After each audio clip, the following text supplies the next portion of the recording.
start. This call is being recorded. And I'm gonna present the panelists. And of course, thank you very much for being here, especially for being here this early. Or also, I think in Europe it's not that early, but it's kind of late. So thank you for being so early, so late, depending on which time zone you are. So as I said, this activity is being recorded, and it's also being organized by the Museum Computer Network Europeana and Open GLAM.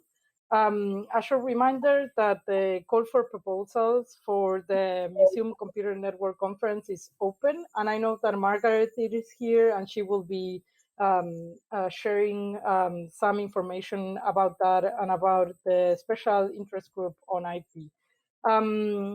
So we're going to share a transcript afterwards, so watch out our social media and regular communications channels, since that's where we'll be posting the information. And if you've signed up with Eventbrite, expect an email from us with the transcript of the session afterwards.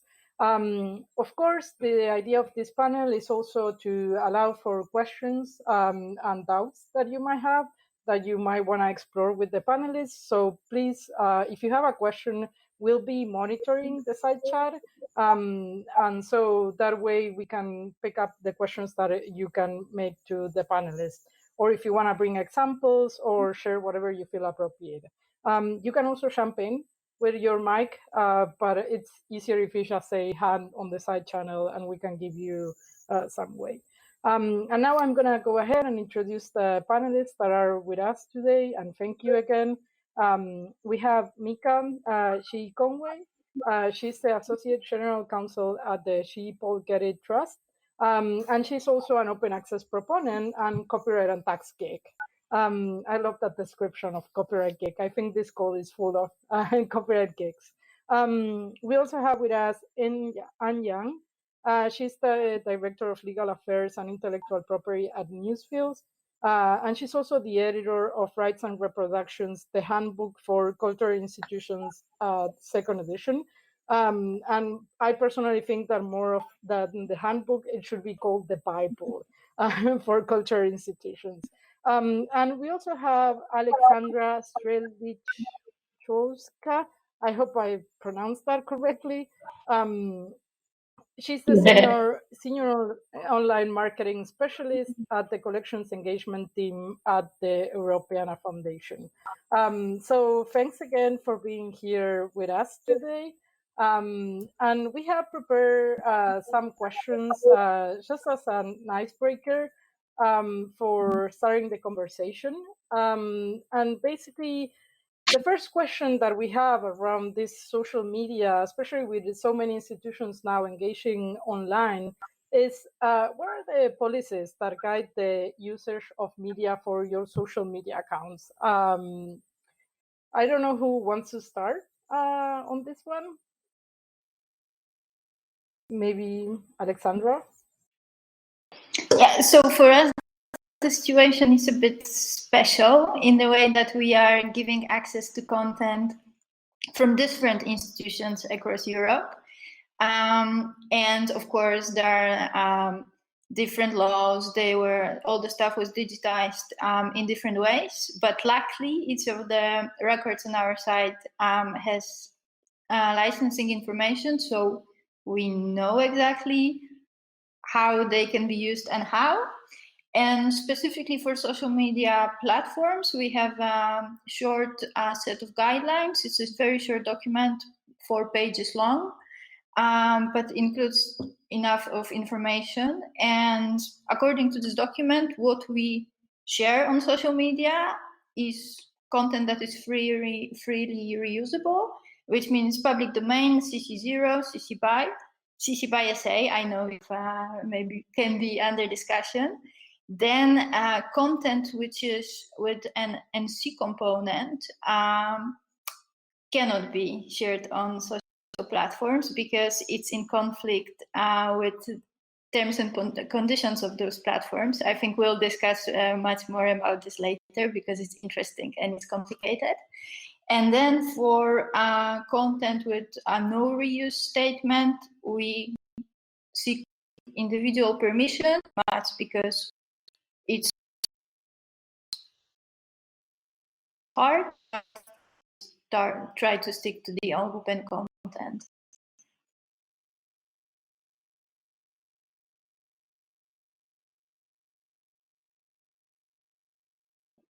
I can jump in about the Getty.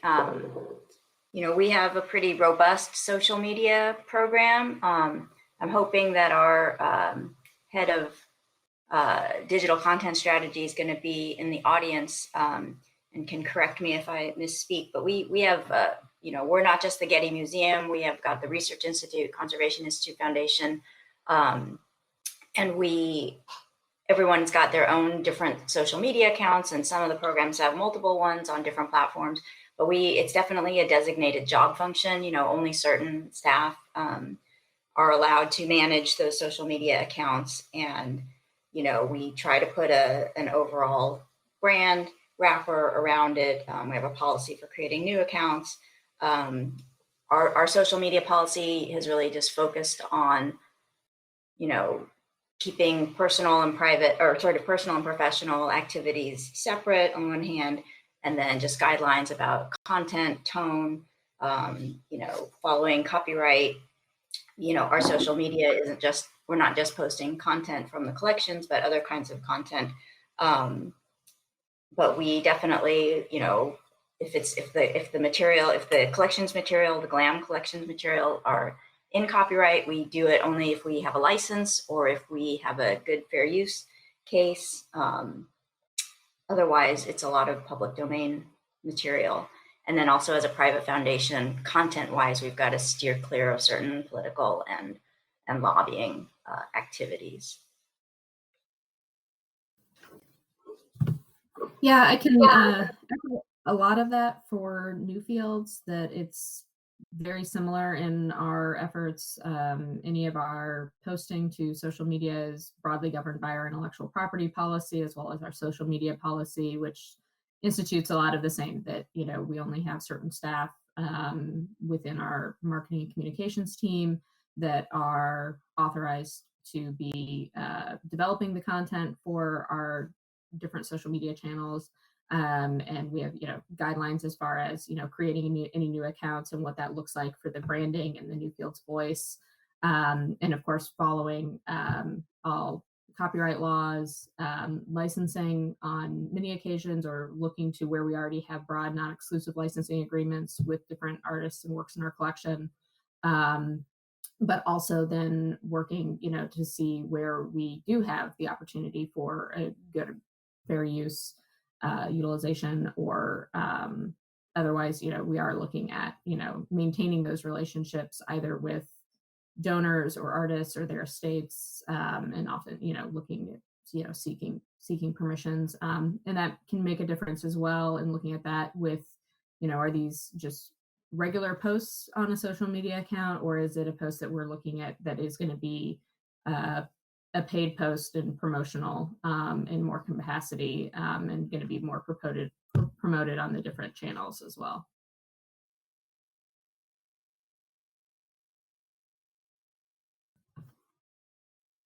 Great. So basically, and how do you do, for example, like how do you put some of these principles of the policy into practice? Do you have like any examples that you want to share, or some examples that you have seen of people applying it correctly or incorrectly?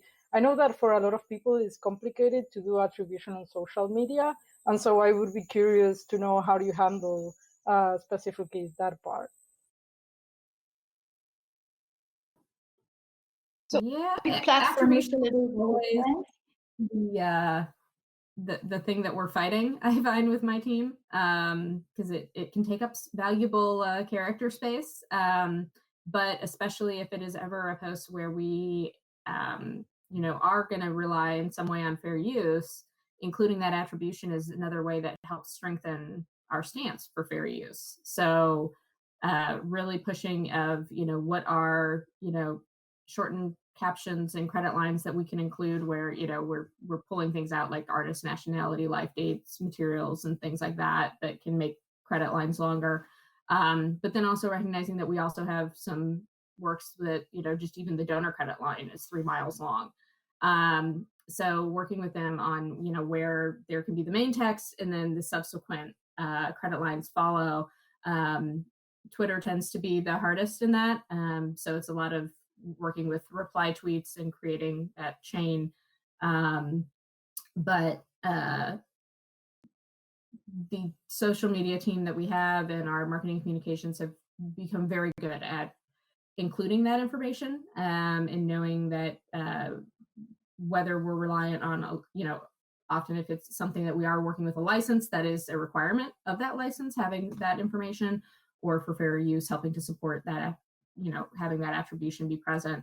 So I know that that was something that, you know, really making sure we include that, but then having cases where we are very conscious of wanting to, you know, I guess being a little more risk adverse and making sure that we seek a license and have approval. A recent example was that we recently posted a kind of behind the scenes video on our accounts of recent installation that took place just before we actually closed to the public, that was showing the behind the scenes installation process that occurred over several days to install a large Fletcher Benton sculpture.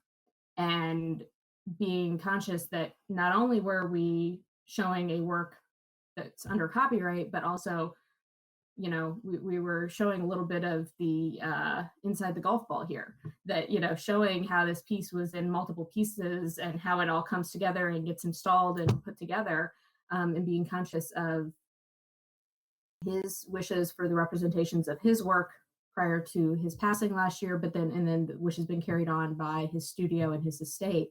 So really making sure, you know, kind of keeping our social media team at bay, that, you know, they really wanted to share that content, but kind of holding them at bay until we knew that we had all the approvals in place and that they were okay with that representation as well. Sorry, that was a long answer. Oh, it's perfect. Alexandra, do you want to go ahead? You had also some thoughts to share on that. Yeah, so for us, similarly, Twitter is quite tricky. We usually either post images where we just try to give as much of as possible, a link for a piece of editorial that is published. Then we make sure that within the body of this editorial, all the credit information is included, and we just use a short link to link people to it. What I wanted to share and I find interesting is Instagram. So because of the linking issue, we were quite late to the game actually with it, because of course the content we are sharing is not ours. These are other institutions from across Europe. We only give access. So we were hesitating when we just started. We were like very careful about sharing just public domain, CCO, and where the institution was also active on Instagram, we always tag them, and this is something that we do also. They know we share their stuff, and that now we have this link in bio actually landing page. So when you click there, you can actually find back the post that we posted and just scroll down, and from there you can click through and just find every record page. So this was our way to be active on Insta and provide the information according to our own standards.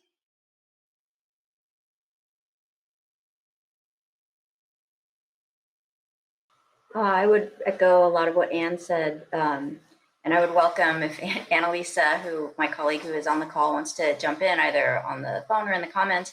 But you know, it is a challenge because their space is limited. But I have gotten comfortable with you know, most of our posts are driving you back to, you know, they're highlighting something that we're doing. It's a show, it's a press release, or it's an object page or something. So we're trying to push the traffic to come back to our website. And there is where all of the stuff will be, you know, unless I guess in some cases there might be a license that has more strict requirements, but if someone has signed our standard license, or if it's public domain, obviously it doesn't matter. But if there is an attribution requirement that we will try to work some version of that into the post itself. I think we finally moved away from ARS wanting us to actually embed the image in the photo itself, but there may still be some legacy aspects of that, but it is a challenge. But like I said, I'm sort of comfortable if the information is one click away. Yeah, I can add to that. This is Annalisa. It's interesting hearing people talking about using Twitter threads and putting the caption in an additional tweet. Traditionally, in the past, we have, like Mika said, we have embedded it in the image canvas. We've extended the image canvas and added the required lender or credit line, but that's a bit awkward visually, and it also alters the image slightly, so it's not a great solution. Sort of looking to do something a little bit better. One thing Mika and I had talked about a little bit is we came up with a new solution for when we redesigned some pages on our website to avoid captions. We have the metadata embedded in the image, and it's one click away from the actual full caption. But we haven't yet fully implemented that on social, so something to discuss a little bit more, perhaps.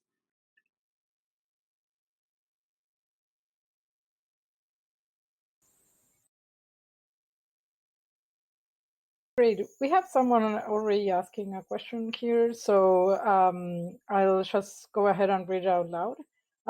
Lee Nisbet is asking, I'm interested in hearing about the workflow within your institutions. Do you review social media posts which include artworks before they go live?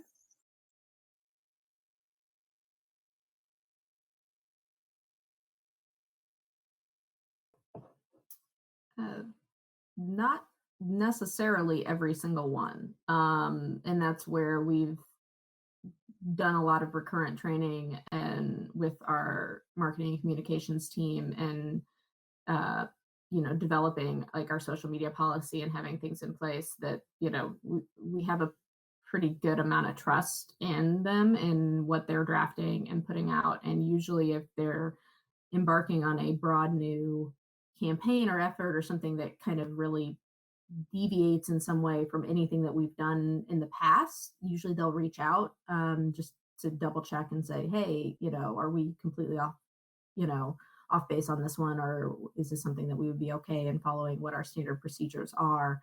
But just with the responsiveness and planning with social media, I don't even want to think about the headache of if we had to review every individual post and be responsive. But usually, again, a lot of that tends to be, around a campaign for an exhibition, or we're highlighting things within our collection or reinstallations or certain, programming and efforts. And so, we've already been part of some early discussions and plans around stuff.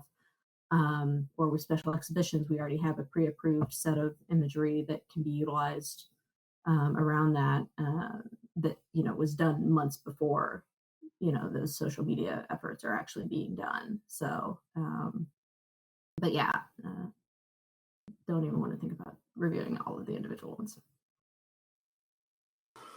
There's definitely a workflow for us, but like I said at the beginning, only designated people are allowed to manage those accounts, and they're again, and like Anne, I trust them, and there is ongoing training. And then I feel comfortable that people generally know the rules, and if there are questions, they do bring them to me. So if there is a question about whether something can be posted online, there's also people embedded in the programs, and Annalisa, who are very savvy about this, and a lot of those questions they never even make it up to me, but I do get involved from time to time. But I'm comfortable that we have good controls and systems in place around what gets posted.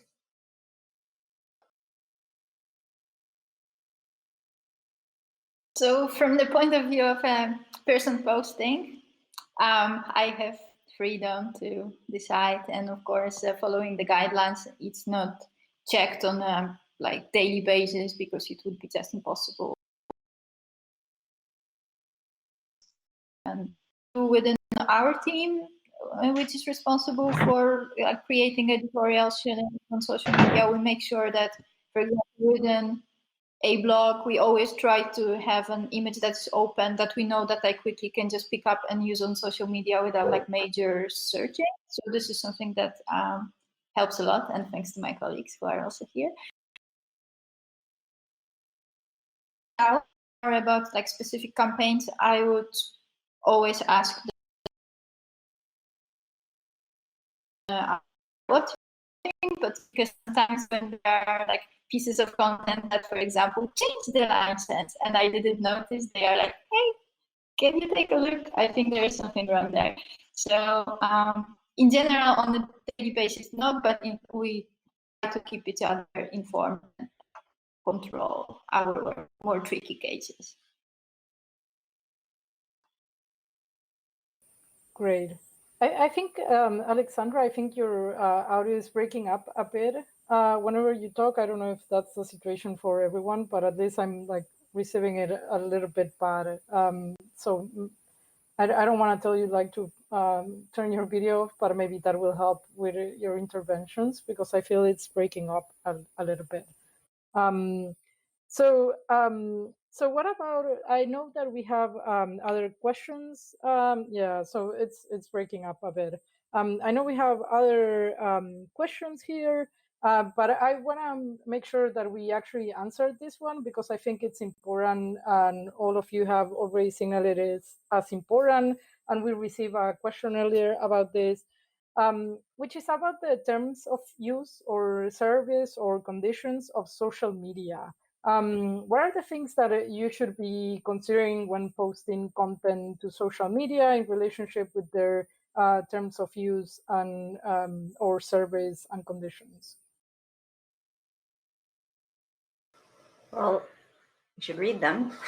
Read the terms of use. They're different for every platform, but generally speaking, you know, the poster, they assume the platform will assume that as between the platform and the poster, that the poster owns the copyright or controls what they're posting, and the platform won't claim any ownership of it, but it will say that by posting you are granting, you know, that you're giving your sort of guarantee that you have permission to post it, that you control the content and all of the necessary rights, including not just copyright, but rights of privacy and publicity, say, for people who are depicted, or rights of trademark, music, you know, if it's a video, basically you're taking full responsibility for having all of that, and being able to give the platform that license then to display it and, you know, share it and make it, you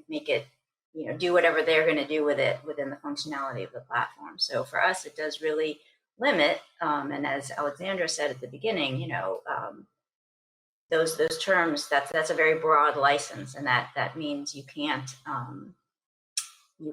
necessarily post a lot of things that you don't have permission for.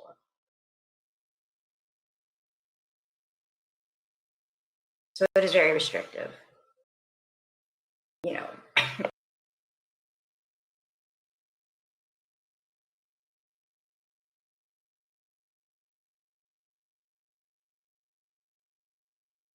Great. And what do you do, for example? So someone also asked, for example, if you share a work that is under a CC by under a Creative Commons license, attribution non-commercial.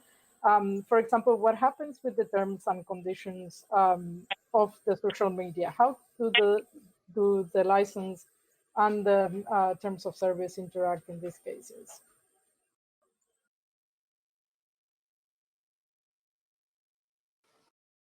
Well, you know, to the extent the platform is commercial, and you're giving the platform, by the terms of service, say that you're giving the platform, you know, license to use it for their own marketing purposes or commercial purposes, you know, then that would not be within the spirit of the non-commercial license, because when you use something under a CC by NC license, you know, the requirements are basically that you give attribution, which is possible on the platform, but also that you only use it for non-commercial purposes. So, I mean, you can debate, the extent to which, what's commercial because the license doesn't define it, but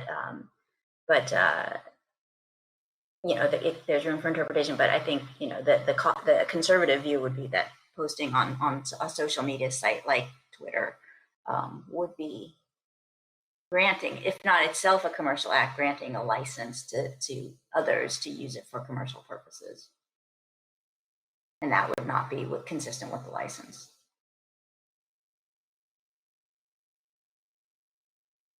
An example of this kind of commercial use would be, for example, you put a post and you think it's an innocent post, no problem with that. But actually the commercial platform is using the reaction of the users to build their profiles. And then those profiles will be used to maybe sell them products. And it can be also related to, what you are doing and like in a goodwill, but still in the end, there is someone making profit. And according to the license, you have no right to do it.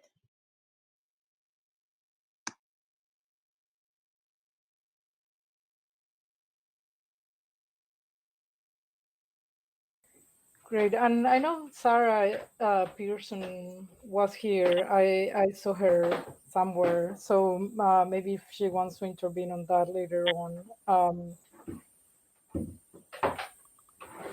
But Sarah is here, so feel free to jump in if you want to on this question because it affects the CC license. Yes, go ahead. I would be happy to.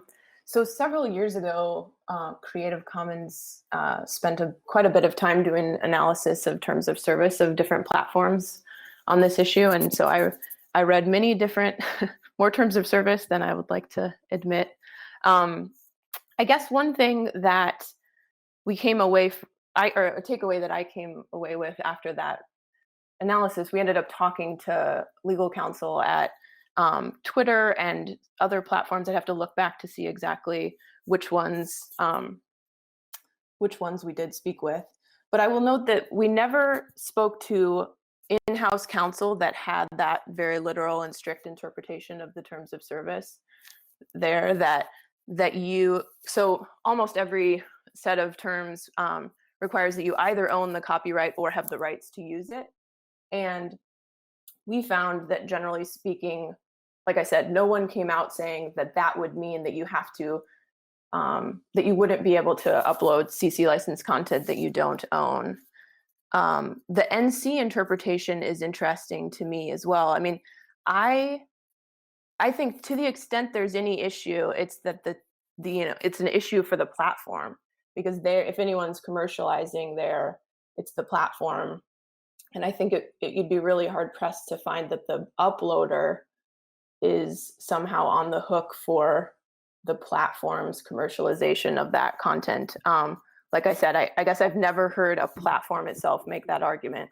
I think it's a really literal interpretation of the terms of service, and it seems like it would be a very tough argument to make.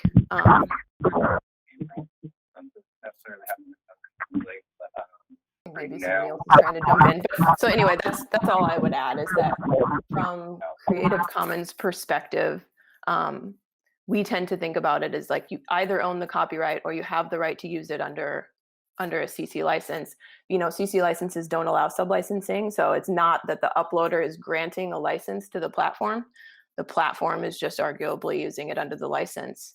And to the extent that there's a problem with NC, I would think it would be a problem for the platform itself.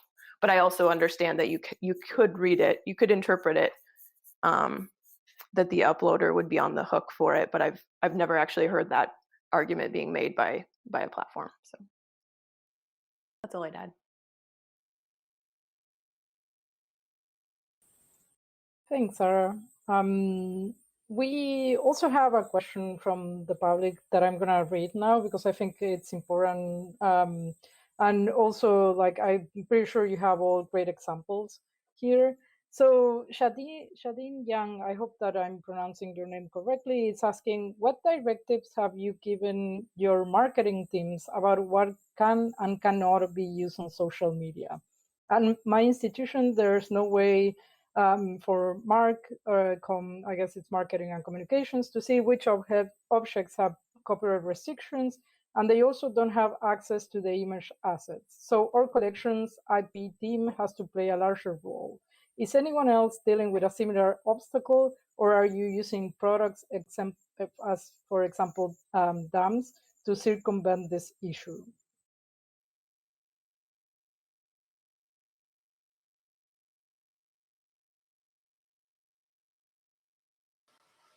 Well, we have a digital asset management system that does have, rights metadata in it, and a certain amount of rights metadata has to be associated with the object before it can be put into the dams. But Annalisa, if she's willing to jump in, can speak more authoritatively on this. I don't actually know where, and our people, everyone does have access to it. Anyone who needs it has access to it. I don't know for sure that all of the content that we post to our website comes out of the dam. Some of it might come from other places, but in theory, that's the goal, is that the images are there and that the associated rights metadata is there so that people can. And I do trainings on this, so how to read that and how to figure out if that's appropriate for you. But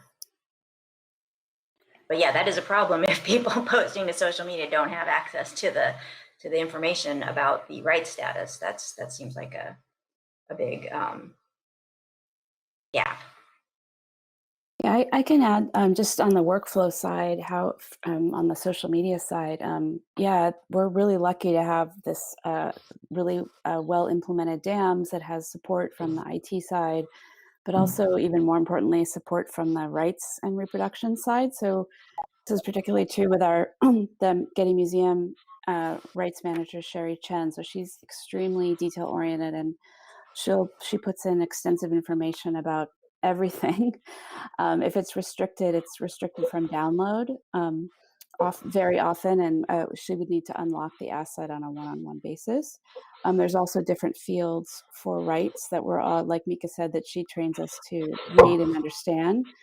For exhibitions, we also have a folder system in the dam. So there's a folder, for example, with all the approved images for press and website, and then there's a subfolder with the subset of those images that's also approved for social. Often an image is approved for the web or for distribution to the media, but it's not approved for our own social platforms. Tends to be a subset, which is frustrating actually, but so it is. So communications and the rights manager work together to create that folder, and that's just a ton of work on all of their end. It's completely indispensable for us so we can know which things are approved. And of course, we also get involved in drawing up requests for when rights are going to be requested. So they're requested all as a package, which ones we think would perform well on social, which can often be different from things that, let's say, the media relations team would prefer to distribute. So there's a lot of people involved in making that system work, a lot of time and effort. One thing I've talked to Sherry about recently is sometimes it'll just say, call me in the DAMS record, which is because there are just so many weird restrictions, like, oh, well, this one's okay, but only at this pixel dimensions, or only for, until it can only has to come home at midnight. It can only go up for this long, or, there's every possible weird restriction under the sun on some contracts. And so writing every single thing out on every single asset is just completely time prohibitive in the DAMs, as selfishly as wonderful as that would be for those of us who have to use it. So striking a balance between completeness in the record and what someone actually has time to do on the right side to make the system keep going is kind of an interesting conversation.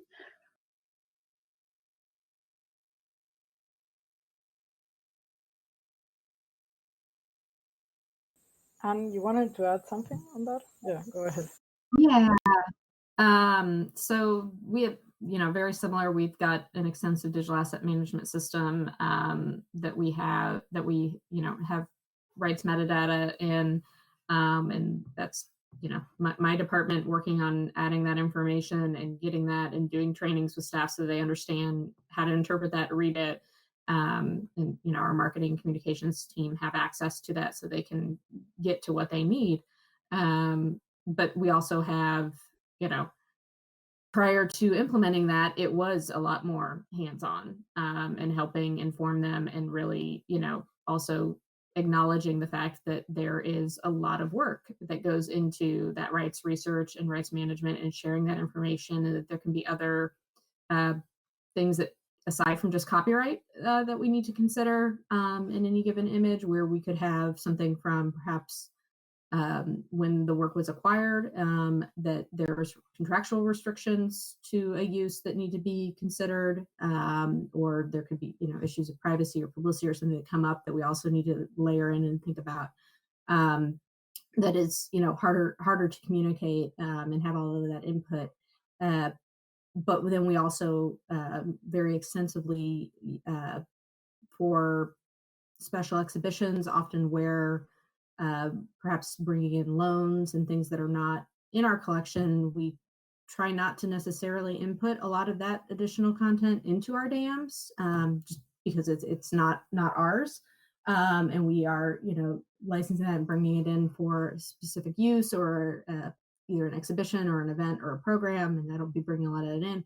So we have a pretty extensive folder structure that we have utilizing OneDrive, where then we can have those image files and then also corresponding documents that include the caption, credit information, if there's any restrictions, how it can be used, how it can't be used. And so then it's all, you know, kind of clearly packaged, and then they can take it, and when it's time to use it on social media in some way, they can, the marketing communications team can kind of take it and run with it.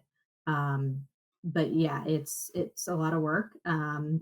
And it's, you know, even having something like a dams, it's still a lot to communicate, and that there's always things that, you know, are not there, and trying to always remind people in training that just because it doesn't say something there, or it maybe looks blank, does not mean that there is a lack of rights. It just likely means that the research hasn't been done and we haven't gotten to getting that data input into the system.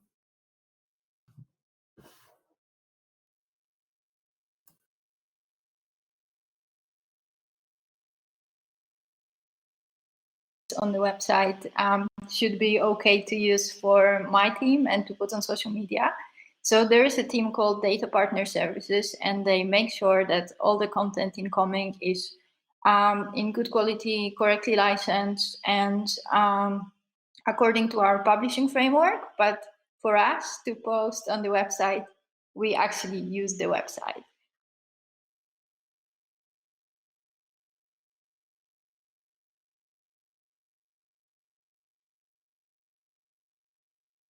Yeah. And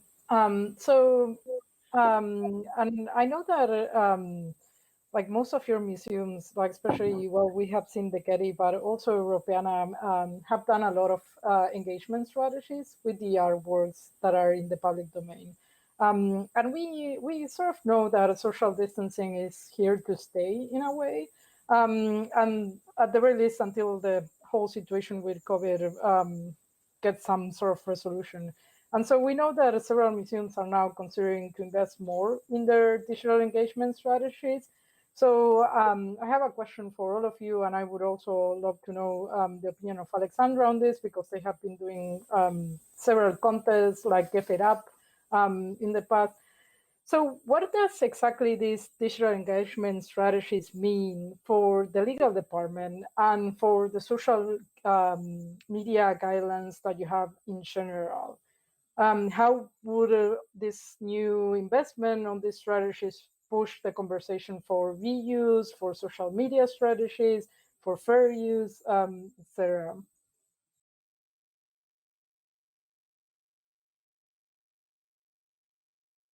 I would say, you know, at the Getty, there has not really been yet any kind of dramatic shift or anything that has changed, you know, legally in terms of our approach or our, you know, my perception of our relationship with the platforms. maybe on the margins, there have been some cases where I'm taking a more expansive view of fair use. But, you know, it's really, you know, from a legal standpoint, I have not seen a lot of shift. I think it's much more on the content side and the sort of strategy side of like, what are the ways that we can engage the audience in a different way? And what are some things that maybe didn't work so well in the past that are working better now? Annalisa and I were talking yesterday about like our, you know, the whole Getty Museum challenge of the make your own, you know, take 3 household objects and recreate a work of art, which, you know, pre-COVID, I think that team would have been like, oh, that doesn't work. Challenges are never a good idea. They always kind of fall flat. But now everyone's trapped at home. And so it did take off in a way we didn't expect. But I think we also see that, you know, Annalisa and I were talking again that, you know, people may start to burn out on screens. And so that's going to be we may see a drop off in the use of social media as a way to engage. You know, it's a lot of content, a lot of people pushing a lot of content right now, and a lot of it's great, but it's just a lot. And but legally, you know, we haven't really changed our approach. Others may have. Yeah, we haven't really changed our approach too much either at Newfields. Yeah, from the legal side, I mean, copyright law hasn't changed. The practices and requirements around that, you know, nothing has changed there. So still needing to function within those frameworks and, you know, really falling back and relying on the policies and procedures we already have in place and reminding people in their rush, you know, what we have seen is that has been that huge push on the content side of what else can we get on social media? What can we get on our main website? And then, you know, promote on social media and push people back to the website in different engagement. I think one of the biggest things that we've actually seen that has been additional work for Rights and Reproductions to review has been what content do we have that's digitally based that was perhaps already exists and was created, but when it was initially created, it was created for in-gallery use only. And how can we repurpose that? How can we get that on social media? How can we get that on our website? And needing to sit back and go, whoa, whoa, whoa, whoa, whoa. We need to review all that again, because either it includes content that we had to license in order to get whatever pieces were part of whatever video or interactive that we created that we had to license, or it was stuff that, you know, we were very comfortable saying it was a fair use because it was going to be in gallery only and a limited audience. And so needing to sit back and assess and review all of that content and see what we can get online.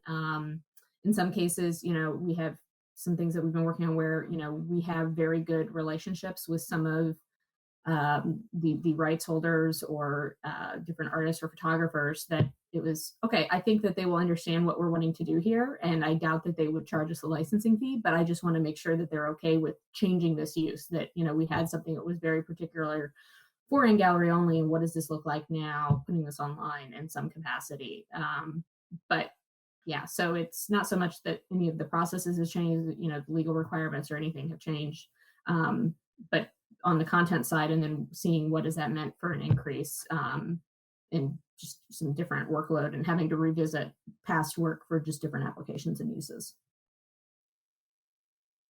So we didn't change anything, but everything we do all of a sudden became very relevant and very important. And we are trying to kind of be an example of how to do things online for the institutions in Europe. So we produce more content maybe these days. We do more webinars, but workflows remain the same. We, of course, try to do some stuff around the topics which are relevant. But things that, like Give It Up, we did way before. And what I would like to say about that, what is interesting, is not always the audience will understand immediately. So in Give It Up, for example, which is a gift making contest that we organize every year in October together with DPLA, Digital NZ and Trove, We ask people to make GIFs from openly licensed content. There are always some submissions coming which are not openly licensed, but our choice is really to try to educate people. So everyone who will send a submission which is not correct will get an email explaining what happened, why, is there an alternative, and they are invited either to redo the GIF with openly licensed content or to seek permission.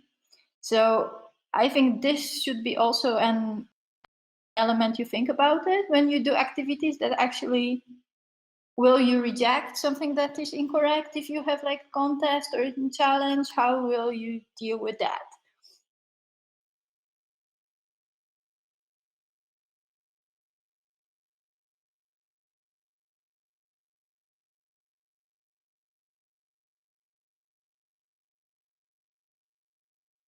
And there are a lot of questions and comments around right statements on the side chat.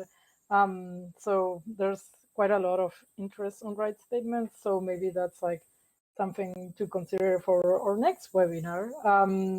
And I know that Europeana has a lot of experience, and Heidi is also there talking a lot about right statements. And I guess this is also kind of the biggest challenge, as like Alexandra was saying, around like educating your users on how to actually use some of this content. So like, do you have any guidelines or strategies where you help your users figure out how they can reuse that content that you're sharing?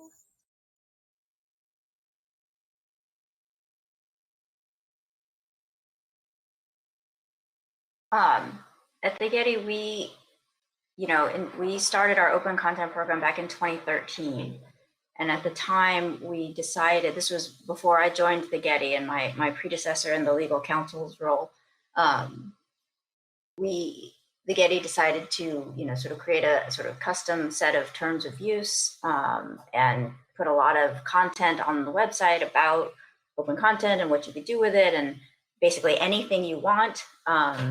And, we definitely have, tried to be as clear as possible with that. Over time, I think it's become clearer that it's not, it's still not as findable as we would like, and so we are looking to transition over to using a CC0 to make it more findable. We're not there yet, but we're getting there. Because I think, in the intervening 7 years, I think Creative Commons licenses have gotten a lot more currency. More people understand them better, although there's still training to do around that. But I think, the more we can use sort of a single set of internationally legible, machine readable terms, that's probably going to help our users, and we were planning to do that in combination with the right statements. It is a challenge, to sort of clearly and concisely communicate something that, especially for a copyright geek like me, is often so nuanced. And knowing sort of the reality that a lot of people don't actually read the fine print on things, kind of still gives you a little bit of pause around CC licensing, pictures of people, for example, even though the license itself will say very clearly, this is not about rights of piracy or publicity. There might be other rights inherent in this picture. It's just the copyright, just the users or the sort of person applying a license, just their copyright is implicated when you do that license. That's not something necessarily that everyone gets.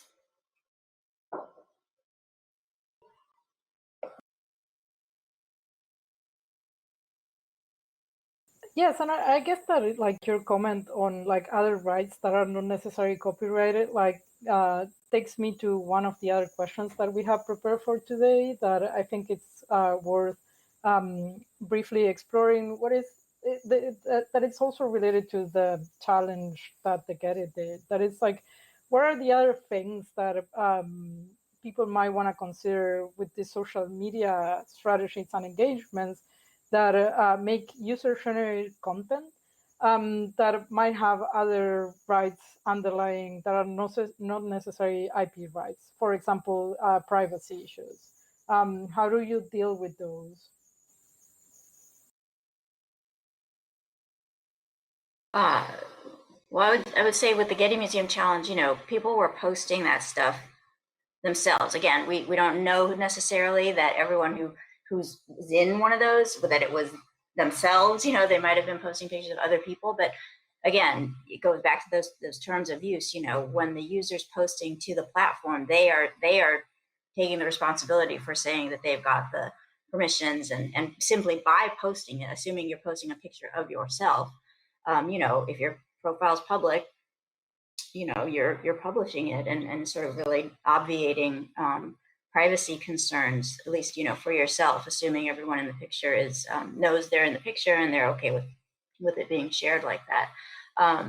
That being said, you know, we did, whenever we wanted to, and Annalisa can jump in, we whenever we wanted to feature one of those things or sort of retweet it, or you know, we would always, you know, we actually went above and beyond and kind of seeking permission, making sure that those users were okay with us featuring it, promoting it, even though you could take the position, you know, that they've sort of consented to all of that just impliedly by participating in your challenge using your hashtag or whatever. So, you know, so we want to be respectful. I think I've noticed in the comments, you know, sometimes you ask for permission even when legally you might not need it, in some cases, just to maintain a good relationship with your stakeholders. But I didn't have any privacy concerns around that. And I felt very comfortable, again, that our team was handling our followers and the participants really respectfully. And when we promoted it, you know, we steered people towards our own open content. Like, that's what we were hoping people would use. We wanted people to engage with our collection, and we were pushing them to use the things that were not restricted by copyright. Of course, a lot of people ended up doing stuff, you know, taking stuff from other museums, or, you know, maybe public domain from stuff from other museums that wasn't necessarily open content, you know, where the museum hadn't made it open, like the Louvre, or maybe they were riffing on copyrighted works, right? So we kind of, that's again between them and the platform. But certainly, you know, our hope, we would never want to push our users to infringe anyone's copyright, but and you know, we really wanted people to engage with our open content. But we are careful to do that, like whenever we're creating these tools, to really try to make sure people understand that you know, they do need to be mindful of the intellectual property status of the stuff that they're posting online.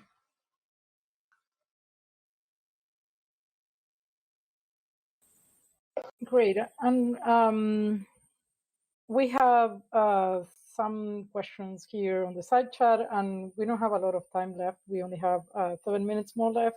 And I'm gathering that Anne is having some connectivity issues because I'm seeing her on and off just a little bit. But basically, someone is asking if some of these things could be under the educational use umbrella. Could it, like, some of this sharing of content and engagement strategies be considered under the educational use umbrella?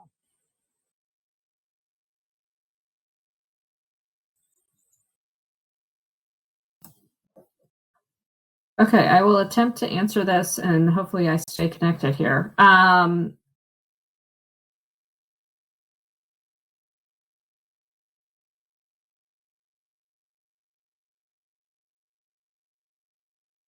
I think I didn't stay connected.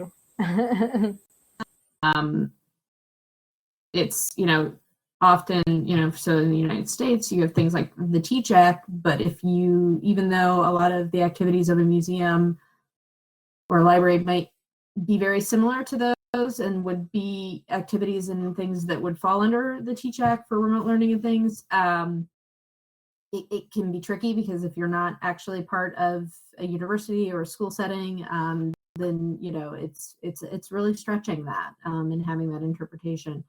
And I think it's important to remember, you know, just because it's educational and that's part of your mission and you're non-commercial, does that, you know, mean that it's fair use? Does it mean that it's something that you can proceed with without a license? So it's a matter of risk management and making that assessment.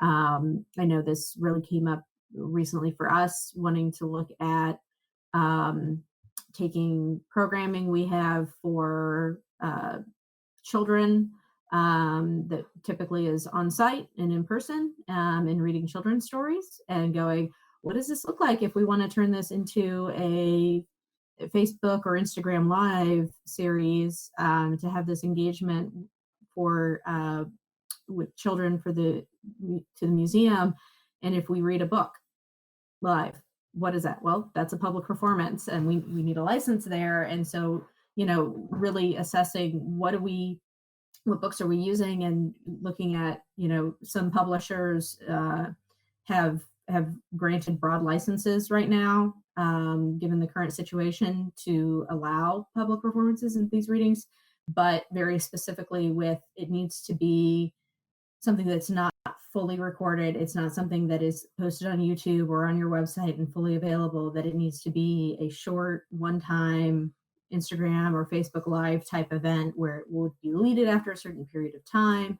And so looking at to utilize content and books from those particular publishers, or in some cases there have been some specific, you know, children's authors that we've been looking at that have said, yes, we're fine with this during this period, and, you know, to have engagement where people don't have access to the physical books or be able to meet in person. So yeah, it's a matter of making that assessment and how risk adverse or not your institution is.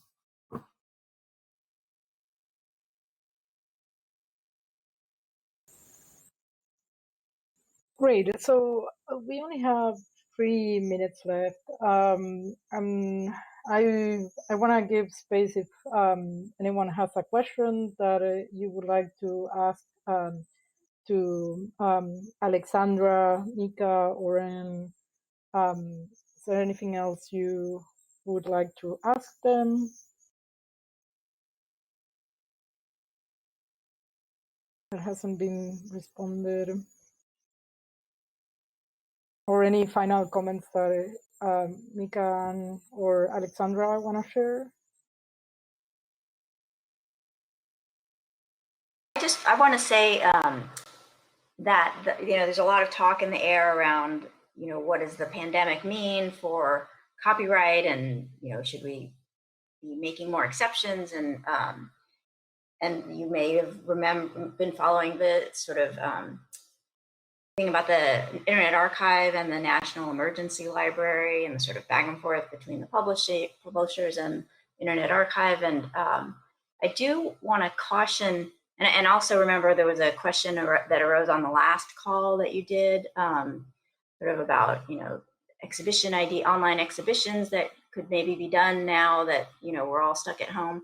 And I want to just caution, you know, even though I am an open access proponent, and I definitely feel that it is important to be measured about and think about what is it exactly about our changed situation that might merit pushing boundaries of copyright. It's not just that we're home, you know, it's not just that works are in another place, because that's always been true. And that we will be more sort of, you know, you'll have a stronger case for pushing the boundaries if it's really truly tied to the sort of facts and the sort of unusual situation that we're in right now. You know, there are ways in which I think the National Emergency Library, you know, I mean, the idea is laudable that if schools are really closed down and there's kids who need books to learn and they can't get to their libraries, you know, what can we do? I mean, the publishing community is responding to that too. You know, there are things that should be done, I think, to address that need. But I don't think it necessarily means, you know, oh, kind of all, there's a lot of sort of all bets are off, you know, do what you want for this limited period of time. And I don't think that's quite the right approach. This is my personal opinion. So I would caution people to think really carefully about, like, what is it about this project that's made harder or impossible by our current situation, and not just the usual, well, putting stuff online is hard, you know, copyright is hard, getting permissions is hard, or, you know, laborious. That's always been true.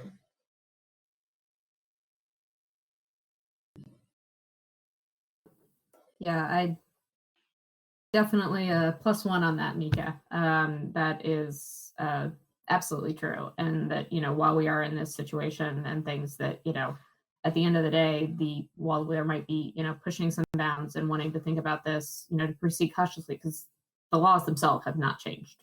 And so also going, how far do we pull this back that when things, are able to reopen, and, what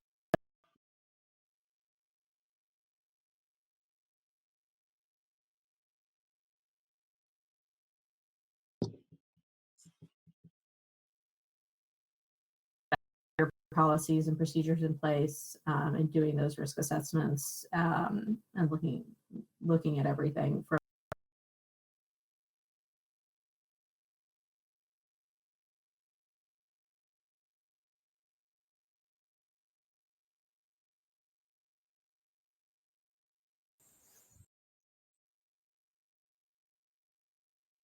Great. Alexandra, any last thought that you want to share? I would say this pandemic is maybe a good moment just to think about the digital approaches, not necessarily throw things online, but kind of, realize how many opportunities there are. And I guess in the future, of course, the museums reopen and everyone will love going there, but maybe the next step will be something that merges everything we learned about the engagement and what people actually are able to do and want to do if they have time and like a good context with physical visits. So I think actually figuring out, not like pushing, but figuring out digital strategies, it's a good activity for this time.